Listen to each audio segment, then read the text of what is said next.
Boa noite, sejam todos muito bem-vindos.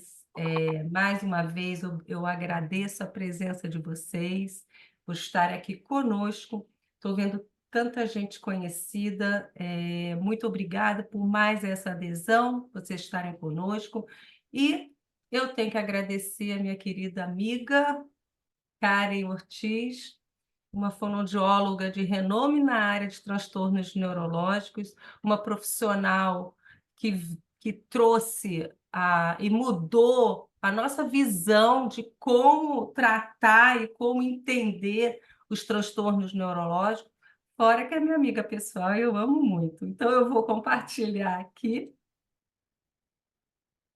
eu vou fazer a apresentação. Hoje, a aula inaugural, atuação fonoaudiológica dos transtornos neurológicos adquiridos, como atuamos com a fala, linguagem e cognição. A Karen é fonoaudióloga, tem especialização, mestrado e doutorado em distúrbios da comunicação humana pela Universidade Federal de São Paulo, realizou pós-doutorado em neurociências no setor de neurologia do comportamento, do comportamento na Unifesp, tem fellow junto à Universidade de Pittsburgh. Sua experiência é na área de transtornos neurológicos adquiridos da fala e da linguagem, com ênfase em neurociências. Eu vou interromper. Nós temos hoje uma aula inaugural de um curso de transtornos neurológicos que vai iniciar no dia 22 desse mês. Então, não saiam daqui, fiquem, porque a gente vai explicar um pouco sobre o que a gente pensou para organizar o programa desse curso, tá? E, claro, como todo lançamento, teremos novidades. Eu passo a palavra para você, Karen, agradecer mais uma vez por você estar conosco aqui. A Karen não é uma professora que a gente vê por aí dando aula em cursos, então, assim, aproveitem, porque ela estar aqui na Fono 3, para mim, é um privilégio dela ter aceitado o meu convite. Muito obrigada, Karen. Imagina, vocês estão vendo a minha tela, não? Então, hoje, meu objetivo hoje é conversar sobre a área de atuação fonoaudiológica nos transtornos neurológicos adquiridos. Eu acho que a gente, como disse a Alegra, a gente avançou muito, né, no Brasil em relação aos transtornos. Eu, como trabalho dentro da universidade, gosto de fazer pesquisa, eu ainda sinto que tem muita coisa para a gente fazer, em termos de materiais e recursos para todas as síndromes, né, que nós precisamos atuar, tanto do ponto de vista da avaliação, quanto do ponto de vista da intervenção. Então, a gente tem que estar nessa busca de atualização e de recursos novos para a gente poder fazer bons diagnósticos, boas intervenções no horário certo, né, no tempo certo para cada um dos pacientes com suas diferentes síndromes, mas ainda assim a gente ainda tem bastante coisa para fazer. Então, nossa ideia aqui é atualizar, né, onde estamos nesse estado da arte da fonoaudiologia dos transtornos neurológicos aqui no Brasil, que tipos de síndromes temos estudado, qual o papel do fonoaudiólogo com essas síndromes que a gente tem, com esses diagnósticos que o fonoaudiólogo tem que ser capaz de fazer, e aí abrir para perguntas de vocês, falar um pouco sobre atualidades, então dar um panorama geral desta atuação, tá bom?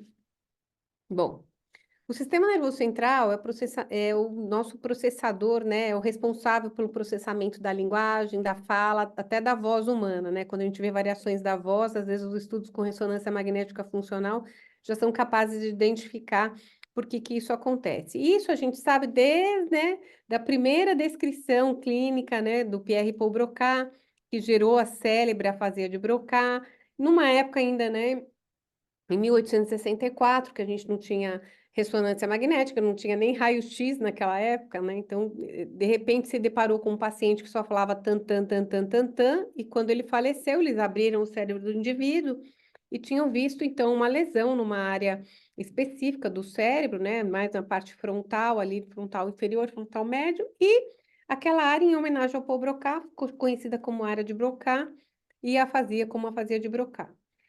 8 anos mais tarde, Carl Wernicke descreveu um paciente que falava, parecia que ele falava outra língua, porque por um lado, eram palavras que não se entendiam, né? As pessoas não entendiam o que ele estava dizendo, mas eram compostas pelos sons da língua, né? Materna que ele falava, mas ele não entendia, né, o que as pessoas falavam, e ele também não tinha nenhum estranhamento em relação a esta, né, fala que ele tinha. Então, em função disso, né, de novo, quando ele morreu, foi aberto, né, a caixa craniana dele, observaram que ele tinha uma lesão na área temporal, giro temporal transverso, área 42, ali de Brodmann, e ali, então, ficou conhecida como área de Wernicke, e a afasia como afasia de Wernicke. Esses dois estudos deram vertente ao que a gente chamou clinicamente de teoria localizacionista, que vingou por mais de um século, né? Onde se começou a acreditar que cada área do cérebro era responsável por uma função. A gente sabe que não é bem assim, né? Aliás, não é nada assim. As funções cerebrais são bastante distribuídas pelas redes neurais. A linguagem é a função cognitiva mais distribuída, se acredita, né? Porque com a linguagem a gente faz muita coisa, né? A gente faz todas as habilidades de comunicação oral e todas as habilidades de comunicação escrita, em diversos níveis de processamento diferente, desde o mais simples até o mais complexo. E hoje a gente não só não tem a relação, né, a teoria localizacionista como foco da nossa atuação, mas a gente sabe muito mais sobre o sistema nervoso central, principalmente com os estudos de neuroimagem funcional e as tratografias, que são exames que permitem a gente perceber como um impulso, né, como ele ativa diferentes redes neurais, qual é o trajeto, né, que um determinado processamento faz dentro do sistema nervoso central. Então, a gente sabe que o nosso sistema nervoso central é que comanda todas as nossas ações, incluindo as ações que fazem, que permitem que a gente se comunique, como, né, promover os nossos diversos processamentos de linguagem e também como promover os atos motores da fala, tá? Em relação aos distúrbios da comunicação humana, a gente costuma reunir, né, os transtornos em três grandes blocos, né? Os transtornos específicos da linguagem, os transtornos da fala e os transtornos que a gente chama de transtornos linguístico-cognitivos. Esse nome linguístico-cognitivo por si só não é um nome tão bom, porque a linguagem é um domínio da cognição, né? Quando a gente fala que a gente está avaliando os transtornos linguístico-cognitivos, parece que a linguagem está fora da cognição. Por outro lado, historicamente, é muito difícil as pessoas entenderem que a cognição é tudo, né? É linguagem, atenção, é memória, é função executiva. Então, quando a gente está falando de cognição, a gente está falando de todos esses domínios, e como fonoaudiólogos, a gente tem um olhar um pouco mais requintado, um pouco mais refinado para esta função cognitiva tão complexa que é a linguagem. Então, por este motivo, quando a gente tem pacientes que a gente tem alteração de linguagem, mas ela não vem isolada, ela vem acompanhada de outros transtornos cognitivos, como o transtorno da memória, da atenção, da visoconstrução, do planejamento. Esse grupo de pacientes, né, a gente tem um grupo especial de pacientes que tem síndromes que cursam com esse tipo de transtorno, então a gente chama esse tipo de transtorno linguístico-cognitivo.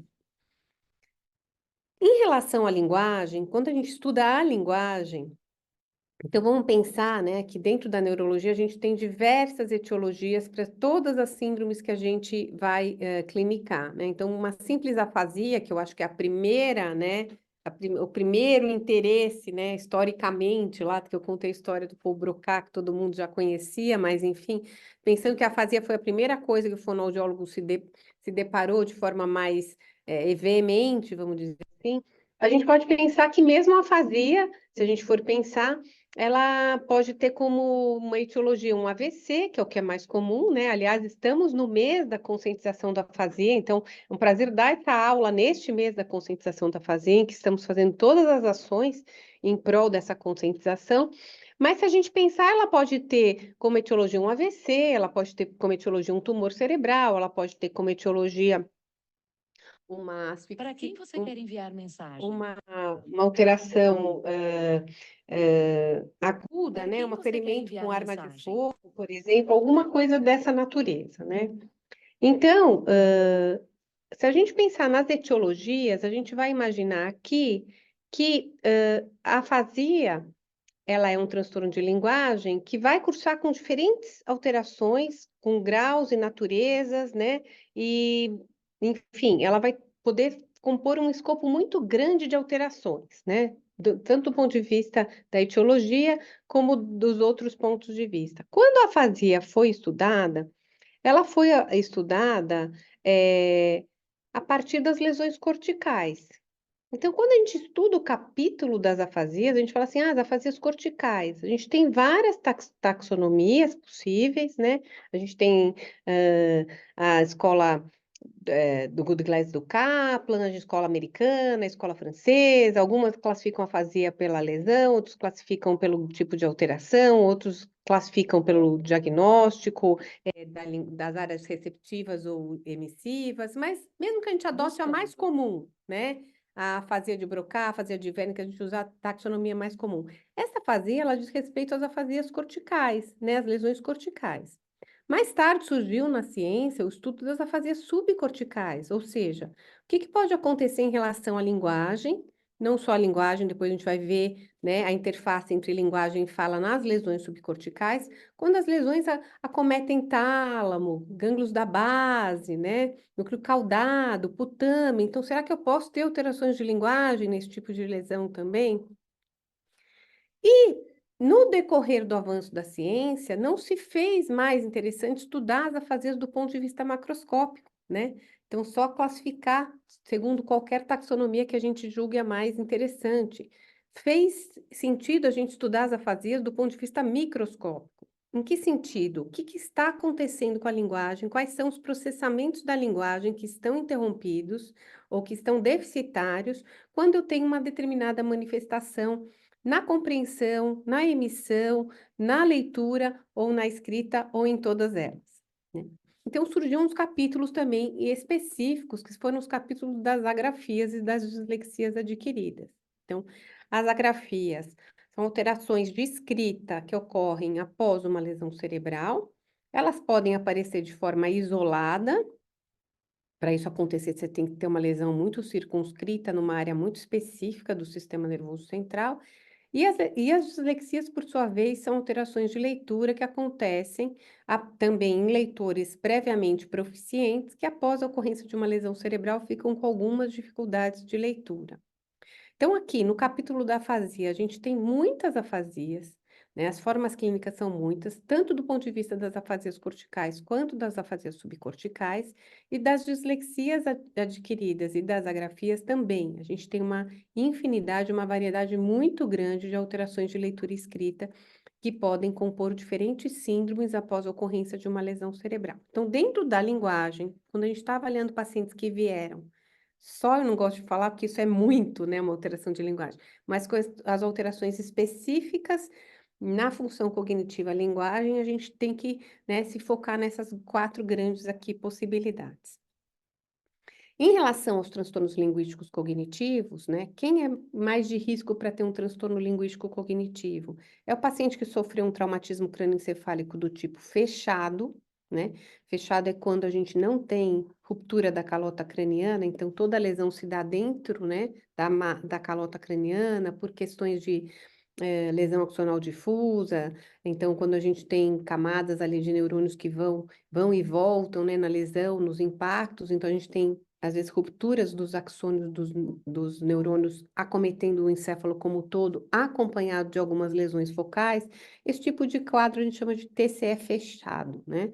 Fechado porque está dentro, né? Porque não houve ruptura nem perda de massa encefálica, não houve ruptura da calota craniana.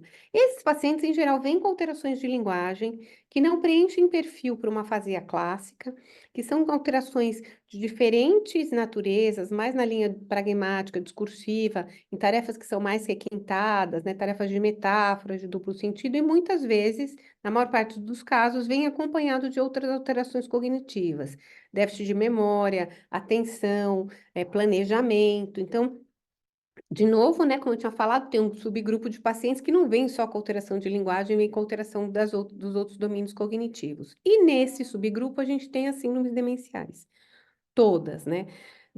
Num primeiro momento a gente pode pensar que a afasia progressiva primária que é uma síndrome demencial que costuma começar com a linguagem, né? Isso é o critério diagnóstico para essa síndrome, tem vários, mas só para falar em linhas muito gerais agora. Ela foi um chamariz, né, no sentido assim, para fazer o diagnóstico e acompanhamento das afasias progressivas primárias, como começa pela linguagem, é o fonoaudiólogo quem faz, em sua essência, mas a gente pode pensar que a gente tem uma participação muito importante no diagnóstico e no acompanhamento de todos os tipos de síndromes demenciais e não apenas para as afasias progressivas primárias. E, de novo, cabe ao fonoaudiólogo aqui avaliar muito bem a linguagem e avaliar muito bem os outros domínios da cognição também, tá? Então, nas demências, a gente vai fazer uma... Primeiro, acho que a gente tem que responder uma pergunta bem complexa, e ela se torna ainda mais complexa em nosso meio, né? Dada a grande variabilidade cultural que a gente tem, né? De diferentes graus de letramento, de diferentes usos da leitura e da escrita, de diferentes perfis sociodemográficos que impactam na cognição humana de forma geral. Então, a gente já tem uma pergunta bem difícil de responder em nosso meio, que é quem é o idoso saudável e quem é o idoso patológico, né? O que tem uma síndrome demencial ou que tem o risco de desenvolver uma síndrome demencial. Porque a gente sabe que com o envelhecimento saudável, né, o cérebro vai se modificar estruturalmente e a gente também, do ponto de vista cognitivo, a gente vai ter algumas modificações, a gente vai esquecer mais palavras, a nossa busca fonológica ela fica um pouco mais deficitária, a gente tem uma tendência a um circunloquio, então tem todo um perfil que pode acontecer dentro do envelhecimento saudável. E quando o indivíduo traz uma queixa, né, eu estou com problema de memória ou eu estou com dificuldade de lembrar as palavras, a gente vai ter que separar, né? Se essa queixa é só uma queixa, que é uma diferença que está acontecendo dentro de um declínio saudável, ou se é uma queixa que está acontecendo dentro de um declínio que pode não ser tão saudável assim. Antigamente, a gente atuava apenas com as síndromes demenciais, né? Então, a gente tinha lá as demências frontotemporais, a demência de Alzheimer, a fase progressiva primária, Lewy, as demências que cursam com alterações motoras, também como degeneração córtico-basal, né? Paralisia supranuclear progressiva. Mas hoje, a gente participa muito de perto, né, e acompanha pacientes com comprometimento cognitivo leve, né? Então, hoje, na verdade, a gente tem idosos sem queixa, a gente tem idosos com queixa, que compõem já um grupo que a gente acompanha, e idosos com comprometimento cognitivo leve. O que é o comprometimento cognitivo leve? É o paciente que tem uma queixa, ele tem uma alteração nos testes cognitivos, né, que tem um critério, um teste alterado com mais do que 1,5 desvio padrão, ou 2 com mais de um desvio padrão, mas funcionalmente ele está perfeito, então ele não fecha critério para síndrome demencial, porque a síndrome demencial ela é definida quando você tem um declínio persistente que interfere nas atividades de vida diária. Então, se eu tenho um indivíduo que tem um declínio, mas que não interfere nas habilidades de vida diária, ele funcionalmente está perfeito, no dia, ele consegue lidar com todas as coisas do seu dia a dia, ele ainda não pode ser considerado um paciente que tem uma síndrome demencial. Mas este paciente, este indivíduo que ainda não tem uma síndrome demencial, ele tem mais risco de desenvolver uma síndrome demencial do que um indivíduo que não tem o comprometimento cognitivo leve, né? Ele tanto pode melhorar, pode ficar estável, né, com esse comprometimento cognitivo leve, ou ele pode evoluir para uma síndrome demencial. Então, comparado ele com o indivíduo sem o comprometimento cognitivo, um idoso sem o comprometimento cognitivo leve, ele tem mais risco de evoluir para a síndrome demencial. E nas síndromes demenciais, todos nós da equipe multiprofissional, eu costumo usar uma máxima que é assim, nós temos que estar um passo à frente. A gente não pode deixar o paciente declinar para depois treinar uma determinada habilidade que a gente quer que se mantenha persistente na vida do indivíduo, né? Então, acompanhar, né, o mundo inteiro, né, tá em busca de diagnósticos rápidos e precisos que a gente possa fazer o mais precocemente possível, né? Ainda muito antes da expressão mais grave, né, dessa síndrome demencial. Então, hoje, nós, né, fazemos parte dessa equipe, a gente avalia a questão da linguagem, a gente discute, né, com a equipe se o comprometimento parece mais minésico, né, de memória, ou se é um comprometimento não minésico, não amnésico, que a gente chama, então, são outros domínios da cognição que estão mais comprometidos, e a gente procura ver para onde isso vai caminhar, tá? Dentre os distúrbios da fala, a gente tem as disartrias e as apraxias. Antigamente, né, muito antigamente, a Alegra fala que me conhece há muito tempo, de fato, a gente se conhece há muito tempo. Quando eu ia dar aula no Cefac, né, na Fonotrade, era assim, vem no módulo de MO, explica a apraxia e disartria. Falar sobre assim, o diagnóstico diferencial das disartrias e da apraxia é uma coisa muito simples, porque são síndromes muito distintas na fala. Na verdade, a apraxia de fala é um transtorno do planejamento motor.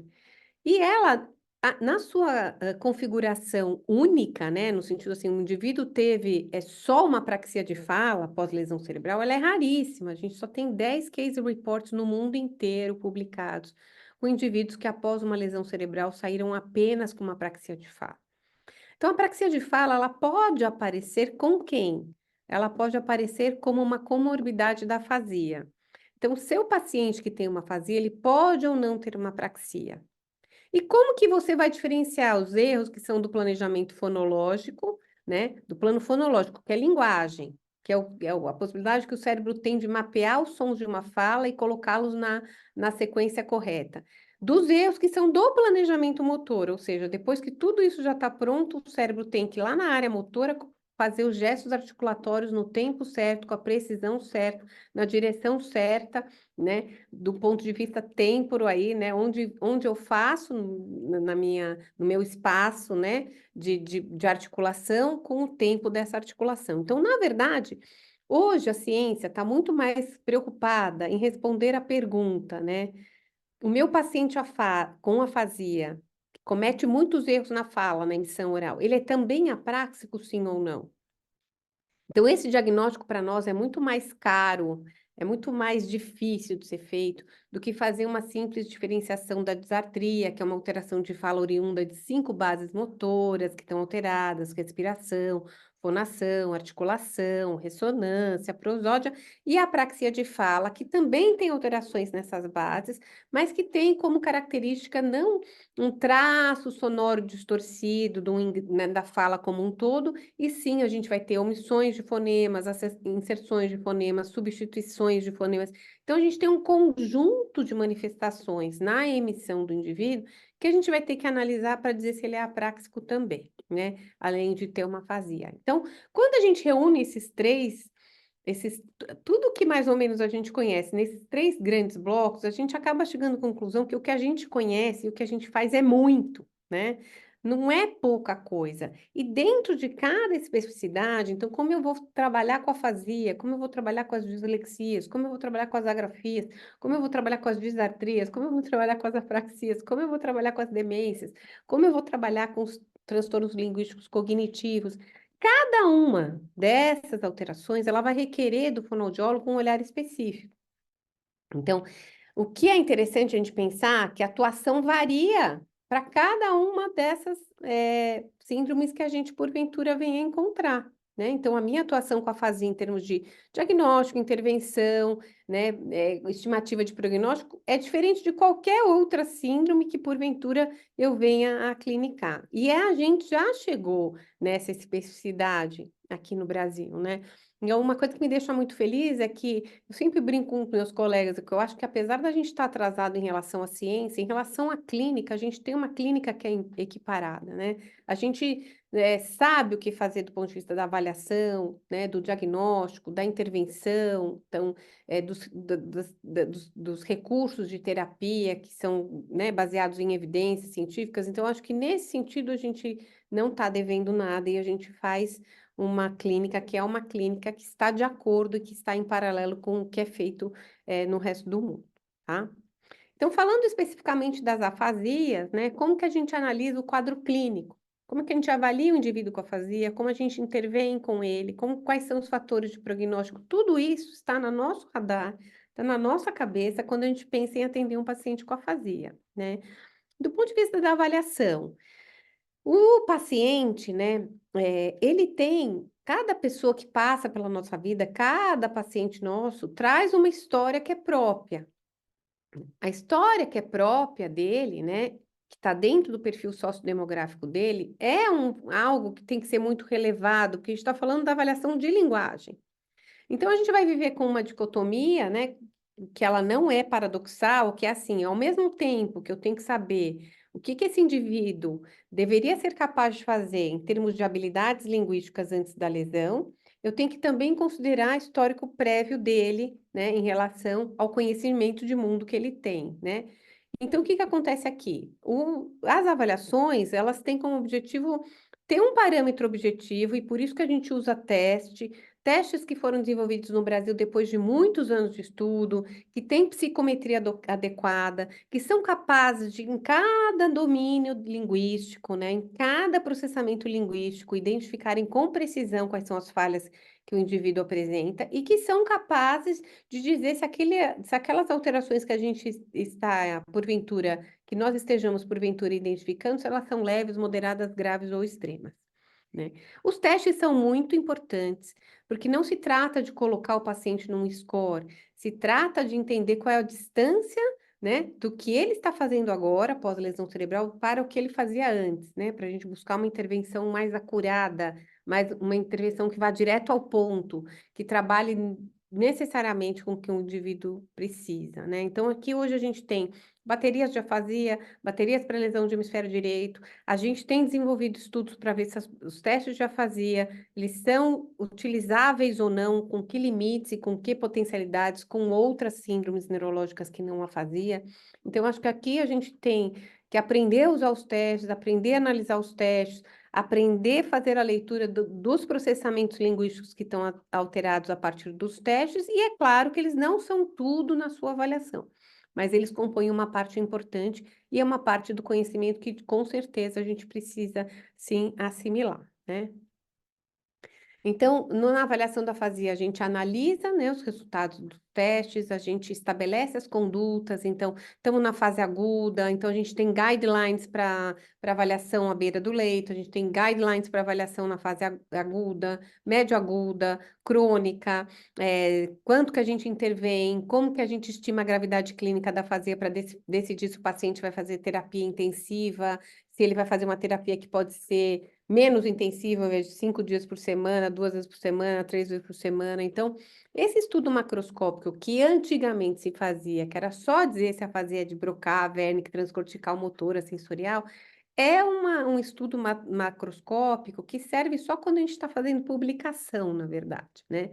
Então, quando a gente publica artigo científico, você fala, avaliei 30, sei lá, reabilitei 30 indivíduos com este método. Aí o revisor quer saber, né, desses 30 pacientes com afasia, se você disser que 2 são Wernicke, 4 são Broca, 5 são anômica, ele tem uma ideia de quem é a gravidade desse grupo que você clinicou. Mas na nossa prática clínica, por mais que lá no prontuário a gente escreva afasia de Broca, Wernicke, transcortical, o que interessa é eu saber exatamente.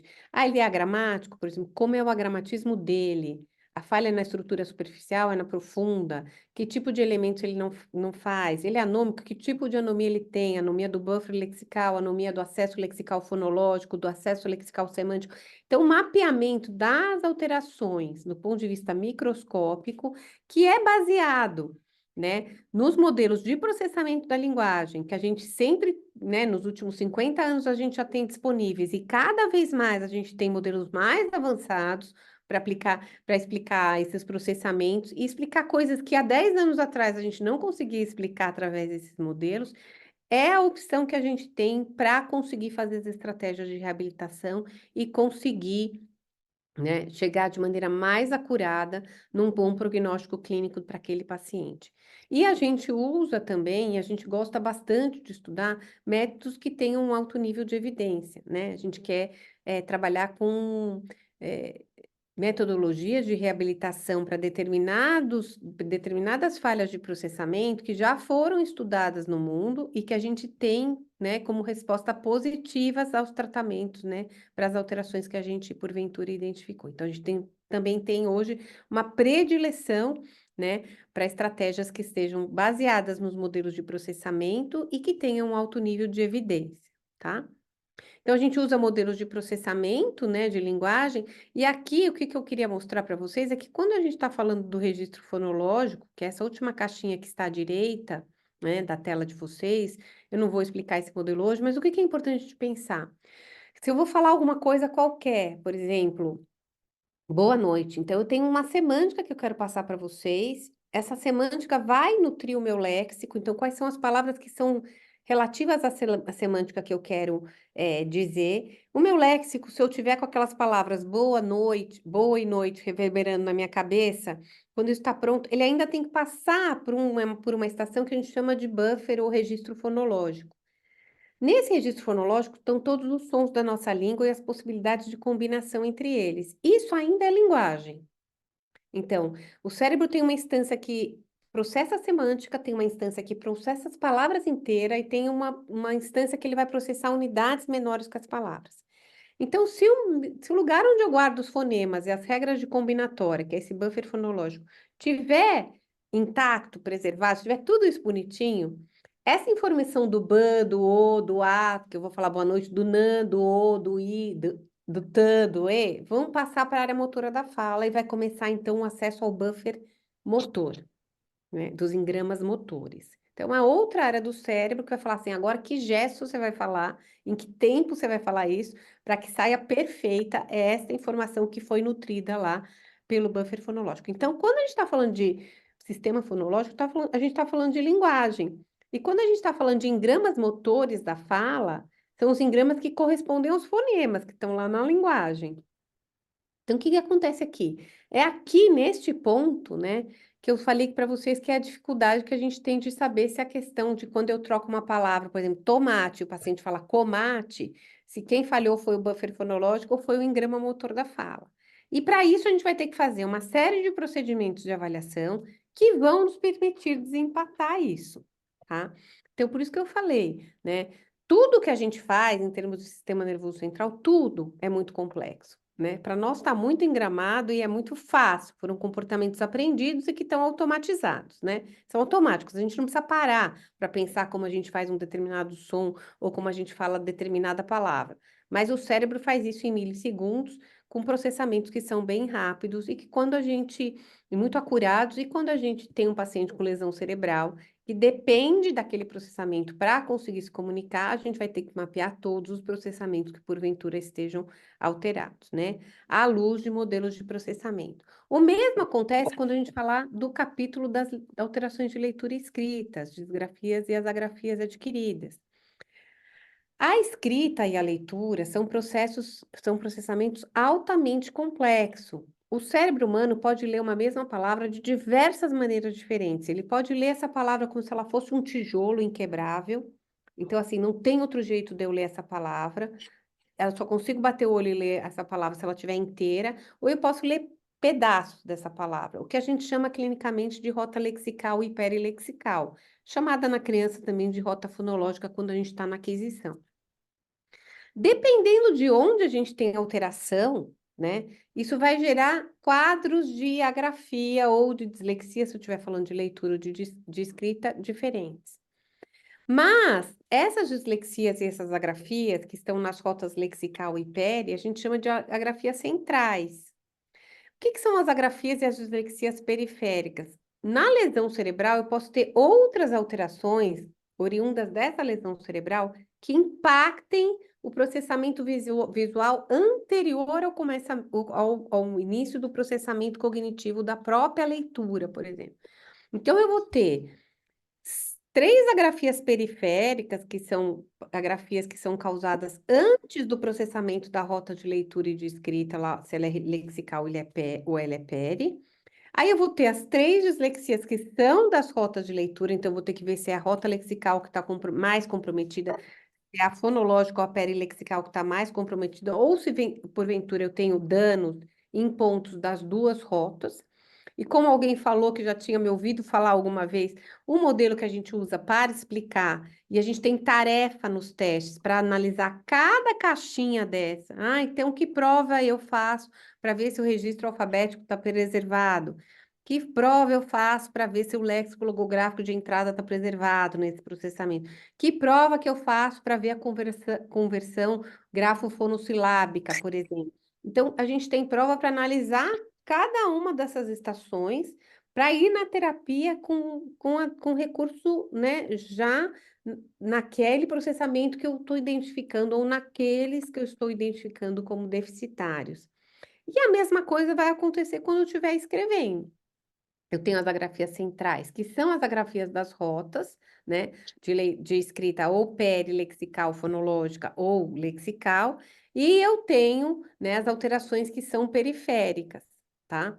Que são, então essas são as centrais, a grafia de lexical de superfície, fonológica, semântica e profunda, e eu vou ter as periféricas, que são a grafia por falha no buffer grafêmico, no buffer alográfico, e a praxia específica da escrita. Então, quando alguém me pergunta, mas vamos fazer um mapeamento do que a gente pode fazer em relação aos transtornos neurológicos? A gente pode fazer muita coisa, porque se a gente pensar, ó, são 10 afasias corticais, são 4 subcorticais, são 6 dislexias adquiridas, são 7 agrafias adquiridas. A gente tem muito diagnóstico e muito processamento para investigar, para ser acurada a nossa atuação, para ser uma atuação que vem com embasamento, né, clínico-científico, vamos dizer assim. A gente está vendo que a clínica comprova aquilo que a ciência diz sobre o processamento de uma determinada função linguística. Então, quando a gente fala que a gente vai fazer um curso, sei lá, muito grande, né, ou muito extenso de formação, quando as pessoas falam, mas eu quero saber tudo, eu falo, bom, para saber tudo vai levar muito tempo, né, não vai ser uma única aula, porque os temas são muito grandes, são muito abrangentes, são muitos quadros clínicos, são muitas, né, variáveis que vão interferir, o tipo da lesão, a extensão da lesão, se pegou a área mais anterior, sei lá, do giro supramarginal, se pegou mais a área posterior, vai ter um outro tipo de configuração clínica. Então, tem muita coisa para a gente discutir. E esses diagnósticos, eles não são simples. Eles são diagnósticos que são refinados, que são diagnósticos requintados.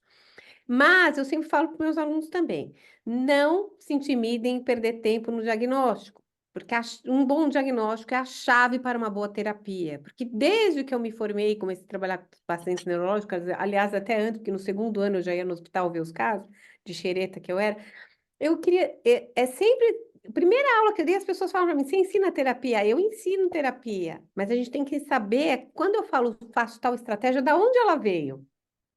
Por que eu propus uma coisa do tipo A e não uma coisa do tipo B, por exemplo, esse paciente?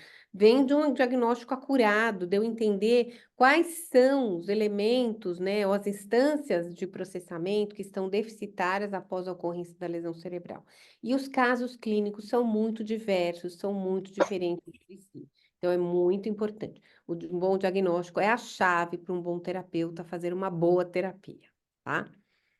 Na apraxia de fala, né? Como eu disse, a gente teve uma mudança muito grande nos últimos 20 anos. Eu diria que nos últimos 10 anos essas mudanças vieram para o Brasil, né? Então a gente já tem há um bom tempo que a gente está estudando bem essa interface entre o transtorno fonológico e a apraxia no adulto. Então, para tentar entender que tipos de erros eles falam mais a favor de uma falha motora, que tipo de erros falam mais a favor de uma falha fonológica. Muitos erros podem ser as duas coisas. Então, se você pegar uma substituição, uma omissão, uma adição de fonema, esses são erros que não vão dizer se a origem é fonológica e você teria que ir para a sua terapia trabalhar o fonológico, ou se a origem daquele erro é motor e você teria que ir para a sua terapia trabalhar o motor. Então, a gente começou a estudar muito isso, né? Muito colado com a literatura internacional. Foi esse fellow que eu fui fazer em Pittsburgh, com o McNeil, né? Que é uma sumidade na área de transtornos motores da fala, nessa parte de apraxia, ele e o Duff, que são muito parceiros. E a gente, então, também trouxe para o Brasil essa classificação dos erros da apraxia para a gente conseguir diferenciar se o nosso paciente com afasia tem apraxia ou não, né? Então, a gente sabe quais são, né, os elementos que vão interferir do ponto de vista motor para uma fala melhor ou pior. Então, a gente pegou todos esses elementos, a gente criou um protocolo com os estímulos fonologicamente balanceados, em que a gente controlou a extensão silábica, frequência do fonema, posição da sílaba tônica, todas as variáveis que interferem na produção motora. E nosso objetivo hoje é que todos os fonoaudiólogos consigam aplicar bem esse protocolo, né, com essas variáveis que já foram estudadas, o protocolo já está publicado, e que consigam identificar bem que tipo de alterações são os transtornos, né, linguísticos, fonológicos e que tipos de alterações são da parte motora ou fonética, tá? Então, a gente tem uma classificação de erros que, se vocês contarem aqui minimamente comigo, né? Então, a gente tem 5, mais 4, 9, mais 3, 12, mais 2, 11, 12, 3, 14, 15, 16 tipos de erros que podem aparecer na fala do indivíduo. Ah, mas esse diagnóstico é muito minucioso, ele tem que ser mesmo. Então, você grava 2 minutos de fala, você analisa os erros e fala, bom, esses erros são de origem fonológica, esses são de origem fonética, nos dois extremos, e aí eu posso ter aqueles que podem ser qualquer uma das duas coisas. Quando eu tenho um olhar muito aguçado, eu estou procurando os extremos. Por que que eu estou procurando os extremos? Porque eles me confirmam a presença de uma alteração de processamento. Então, por exemplo, se um Schwa intrusivo é um erro que só pode aparecer na apraxia de fala, se meu paciente com afasia fizer um Schwa intrusivo, eu vou falar, opa, ele é apráxico também. Depois eu vou até ponderar se o que está pesando mais nessa fala é o transtorno fonológico ou o motor. Mas o fato é que eu posso concluir que ele tem as duas coisas. Então, por isso, de novo, que a gente insiste num diagnóstico minucioso, detalhado, né? Para que a gente possa entender melhor o que de fato está acontecendo com o nosso paciente e o que tipo de estratégia a gente vai fazer com ele, se é mais fonológica, se é mais motora, ou eventualmente se a gente vai precisar fazer os dois tipos de estratégias. O paciente tem falha nas duas instâncias de processamento, tá? Então, a gente tem um protocolo de apraxia de fala que foi recentemente publicado, né? Então, a gente já publicou esse protocolo, a gente também já publicou os protocolos de disartria, ele acabou de ser revisitado, né? Nas disartrias, que é outra alteração de fala, a gente tem as alterações das 5 bases motoras, como eu falei. A gente criou um protocolo que está para sair esse ano, chama BAIF-BO. Ele vem com toda a avaliação estrutural de cada base, de toda a alteração funcional de cada base, e ele tem prova para as bases combinadas, porque, na verdade, esse transtorno de fala ele é oriundo das alterações das 5 bases motoras. O que cabe a nós, fonoaudiólogos, identificarmos como é a alteração da respiração, como é a da fonação, como é a da ressonância, como é da articulação e verificar como essas bases combinam entre si, que a gente chama de interarticuladores, ou seja, se essa orquestra ela está funcionando toda no mesmo tom, né? Então não basta só analisar cada base, a gente tem que ver como uma base se relaciona com a outra, né? Porque a disartria tem muito a ver com a palavra incoordenação, né? É paralisia, fraqueza ou incoordenação do aparelho fonador. Então, às vezes você tem o seu aparato preservado, mas a orquestra não está funcionando toda no mesmo tom, né? Então a gente tem que ajustar esses comandos motores, né, de cada uma das bases para que a gente tenha um produto fala melhor, tá? Então é isso que a gente está falando aqui, né? Que a gente tem uma avaliação estrutural, né, de cada uma das bases motoras, uma avaliação funcional, a gente faz a inter-relação entre as bases motoras e a gente ainda considera fatores contextuais, que é a inteligibilidade de fala, as situações do ambiente que são mais difíceis para o paciente ser compreendido. Então, tem uma série de variáveis que a gente controla nesse protocolo de avaliação que a gente faz, com vistas a uma boa, de novo, intervenção do ponto de vista do que fazer na terapia do paciente para cada uma das bases motoras e para a inter-relação entre as bases, né? Para a gente ter como produto final uma fala melhor, tá? Então, aqui, quando a gente está estudando disartria, isso depende, né, do conhecimento da doença neurológica, porque as disartrias, elas podem ser agudas, tive um AVC e fiquei com uma disartria, mas elas podem estar dentro das doenças neuroevolutivas, então, doenças neuromusculares, por exemplo, esclerose lateral amiotrófica, esclerose múltipla, as doenças do sistema extrapiramidal, Parkinson, distonia, tremor vocal essencial, coreias, né? Elas podem estar dentro do rol das doenças neurodegenerativas que vão cursar com demências também. Então, por exemplo, uma DCB, uma PSP, ela pode estar junto com as alterações das síndromes demenciais. Então, a gente tem que conhecer bem, né? Também a doença de base para a gente intervir, né? Porque uma coisa é fazer um plano para um paciente que vai piorar. E a outra coisa é você fazer um plano para um paciente que vai melhorar, né? E isso depende da etiologia neurológica, tá? Por fim, nas alterações linguísticas cognitivas, esse computador, gente, não sei, ele não é meu, então às vezes aparecem coisas que eu não sei, peço desculpa, tá? É claro que nas alterações da cognição não vai bastar saber só a linguagem, né? Então, o que que a gente faz? A gente faz avaliação de linguagem e de todos os domínios cognitivos. Ah, então a gente vai aplicar teste para atenção? Vai. Para memória? Vai. Para função executiva? Vai. Vai aplicar teste para cada um dos domínios. Porque cabe a nós sabermos como é a alteração de linguagem, mas também como está cada um desses domínios cognitivos, né? Então, o paciente na síndrome demencial dele tem déficit atencional mais grave, ele está mais desexecutivo, ele tem alteração de memória mais grave, por exemplo. A linguagem está mais grave que a memória, do que a atenção. A memória está mais grave do que a atenção, do que a linguagem. Então, essas alterações elas vão acontecer, mas elas não vão estar equilibradas, né? A degeneração ela não cursa por todos os domínios cognitivos da mesma maneira. Isso define até o diagnóstico da demência, né?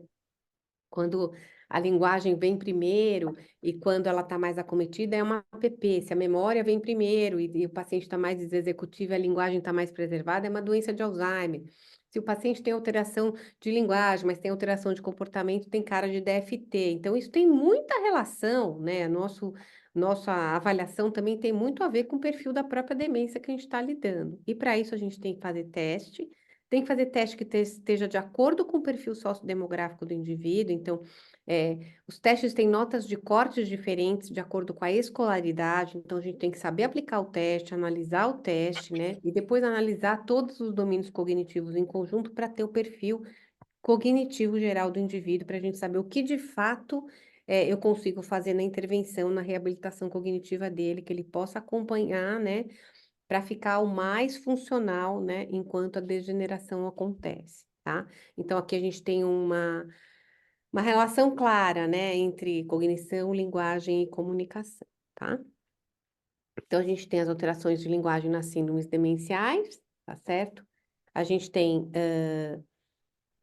mapeamentos de como é a linguagem em cada uma das síndromes, tá? Então, se vocês falarem assim, vocês sabem como que cursa a linguagem na doença de Alzheimer? Sim. Como é na DFT? Sim. São nas APP? Sim. Na APP logopênica, na semântica, né? Na mista, na apráxica, né? Ou não verbal, ou a gramática, ou não verbal, sim, né? E a gente vai fazer esse perfil de linguagem para justamente dentro da cognição como um todo, a gente vai trabalhar com a cognição como um todo, mas a gente vai sim fazer um balanceamento na intervenção cognitiva, estimulando mais aquilo que precisa ser mais estimulado, que a gente quer garantir mais permanência, usando a reserva cognitiva do indivíduo, aquilo que está preservado, né, para manter esse paciente estável o maior tempo possível dentro da reabilitação. Claro que haverá um momento que a gente não vai conseguir mais, né, intervir como a gente gostaria, mas a ideia que a gente tem da atuação que o fonoaudiólogo faz dentro da reabilitação cognitiva com as síndromes demenciais é estabilizar o paciente e ir ajustando as capacidades funcionais dele para o dia a dia dele, para ele poder ficar mais funcional possível por mais tempo, né, que a doença assim permitir, tá? Então, a gente vai sim estudar o que a gente vai intervir, como que a gente vai intervir, o que a gente pode fazer em cada um desses domínios cognitivos, ok? Então, o que a gente espera, né, com isso tudo? A gente espera que o nosso raciocínio diagnóstico nos permita, né, um diagnóstico acurado, que a gente não cometa falhas de diagnóstico. E falhas de diagnóstico, eu não estou falando de diagnóstico grosseiro, né, como eu tinha dito antes. Mesmo quando a gente pensa em demência, que é o assunto mais novo, que o fonoaudiólogo, eu acho que, né, na linha do tempo, né, está lidando mais recentemente, a gente tem muita síndrome demencial, né? Eu acho que quando eu me formei há 30 anos atrás, 33 agora para ser mais, 34, né? Porque eu me formei em 90. A gente trabalhava muito com afasia e apraxia e disartria, né? Eu diria que na linha do tempo o assunto demências ele é mais recente para nós, né? Até com a descrição das afasias progressivas primárias, que é impossível o neurologista não pedir o parecer do fonoaudiólogo, né? É impossível também que a intervenção não seja feita, não passe por um fonoaudiólogo, porque por mais que sejamos todos neuropsicólogos, né? Quando o assunto é linguagem, eu acho que ninguém tem uma formação tão ampla, tão, né, vamos dizer, tão conscienciosa sobre o que é a linguagem, quão multifacetada ela é, né? Quantos subprocessamentos dentro dos processamentos linguísticos a gente é capaz de fazer. Então, acho que ninguém consegue analisar tão bem, né? Ninguém, no sentido da formação que a gente traz de base, da nossa formação dentro da universidade mesmo, eu acho que a gente, sem dúvida, é o melhor profissional para falar sobre a linguagem, né? Então, mesmo considerando as síndromes demenciais um assunto novo, né? quando a gente pensa, a gente pode, no começo a gente fazia assim o diagnóstico, fazer as progressivas primárias, tem isso, é semântica, tem isso, é variante logopênica, tem isso, é a gramática ou não fluente. Hoje a gente também tem estudado, né, esses transtornos mais na minúcia, menos no diagnóstico grosseiro, né? A síndrome tudo bem, a gente fecha uma síndrome, a síndrome é um conjunto de sinais e sintomas. Mas para onde essa demência está indo, para onde ela está evoluindo, né? Por que que está cometendo agora mais a memória? Por que que ele está mais desatento? Então, por onde será que a degeneração está cursando, né? E isso é uma conversa aí para os amantes da neurologia como eu, muito interessante para a gente ter na equipe multidisciplinar, né? Muitas vezes o neurologista fala para a gente, mas o que que ele piorou nesse mês? O que que ele melhorou? Ah, se você chega e falar, mas piorou muito. Eu estou achando que agora ele está tendo um comportamento, num domínio cognitivo que ele não tinha, né? E muitas vezes você vai olhar a ressonância e realmente a degeneração está indo para um caminho que não era o mais estimado dentro daquela síndrome. Então, é, a neurologia, né? Alguém já disse aí, eu vou plagiar, mas porque eu, desde o primeiro dia, sempre achei, né, a atuação com os transtornos neurológicos uma coisa fascinante. E eu acho que o que é mais fascinante, né, que apesar da Alegra me falar que me conhece há muitos anos, eu sempre me sinto uma criança quando estou estudando transtornos neurológicos, porque quanto mais a gente estuda, mais a gente sabe que não sabe nada, porque a ciência também avança muito rápido, né? Então não é que a gente não sabe nada, mas é que a gente sempre tem coisas novas para aprender. E, infelizmente, existe uma outra questão que eu acho que o mundo está doente, né? Então, assim, também surgem doenças novas, coisas que a gente nunca viu antes, né? Os casos atípicos estão cada vez mais frequentes, então os casos atípicos eles requerem do fonoaudiólogo mais do que um diagnóstico muito engessado, né? Isso, mas isso é isso, mas isso é isso, é isso. Você fala, bom, mas isso tem isso daqui, e não tem nada. Então, deixa eu tentar explicar de onde vem. E às vezes um modelo muito macroscópico não ajuda a gente a entender da onde vem a atipia, né? E a gente talvez não consiga fazer a melhor intervenção para o indivíduo se a gente não coloca a nossa cabeça para funcionar dentro desse conhecimento que a gente já tem, sempre buscando ter mais conhecimento. Então, a gente tem que fazer um diagnóstico acurado, a gente tem que fazer uma intervenção correta, e a gente tem que saber identificar casos que são atípicos, né? Raciocinar com o nosso conhecimento, né? Para, com certeza, né? Conseguir diminuir um pouco.